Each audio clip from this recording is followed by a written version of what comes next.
Digital इंडियाच्या युगात अकोला देवमध्ये चिमुरड्यांचा चिखल प्रवास, शेतवस्तीवरील पाणंद रस्त्यांची दुरावस्था.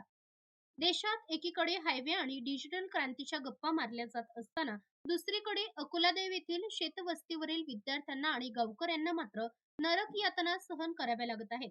पावसाळा सुरू होताच येथील पाणंद रस्त्यांची अवस्था अत्यंत दयनीय झाली असून रस्त्याला अक्षरशः नदीचे आणि चिखलाचे स्वरूप आले आहे. यामुळे येथील चिमुरड्या विद्यार्थ्यांना रोज मृत्यूच्या छायेत आणि चिखल तुडवत शाळेची वाट धरावी लागत असल्याने पालकांमध्ये तीव्र संताप व्यक्त होत आहे. अकोलादेव परिसरातील शेतवस्तीवर राहणाऱ्या नागरिकांना गावाशी जोडणारा मुख्य दुवा म्हणजे हे पाणंद रस्ते आहेत. मात्र प्रशासनाच्या कमालीच्या दुर्लक्षामुळे या रस्त्यांवर मोठमोठे खड्डे पडले असून यात पाणी साचले आहे. शाळकरी मुले ज्यांच्या खांद्यावर देशाचे भविष्य आहे, त्यांना पाय घसरून पडण्याची भीती बाळगत कपडे खराब करून रोज या चिखलातून प्रवास करावा लागत आहे. अनेकदा दुचाकीवरून मुलांना शाळेत सोडताना गाड्या घसरून अपघात घडत असल्याचे देखील चित्र समोर आले आहे. केवळ शाळकरी मुलेच नव्हे, तर शेतकरी आणि वस्तीवरील गरोदर महिला किंवा वृद्ध आजारी पडल्यास त्यांना मुख्य रस्त्यापर्यंत आणणे म्हणजे एक मोठे युद्ध जिंकण्यासारखे झाले आहे. चिखलाच्या साम्राज्यामुळे या भागात साधी रुग्णवाहिका किंवा रिक्षाही येऊ शकत नाही.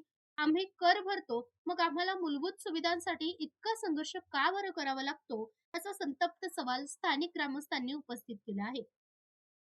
रोज मुलांना शाळेत पाठवताना जीवाची घालमेल होते. चिखलातून गाडी घसरली तर मोठी दुर्घटना होऊ शकते. लोकप्रतिनिधी फक्त निवडणुकांपुरतेच मते मागायला येतात का?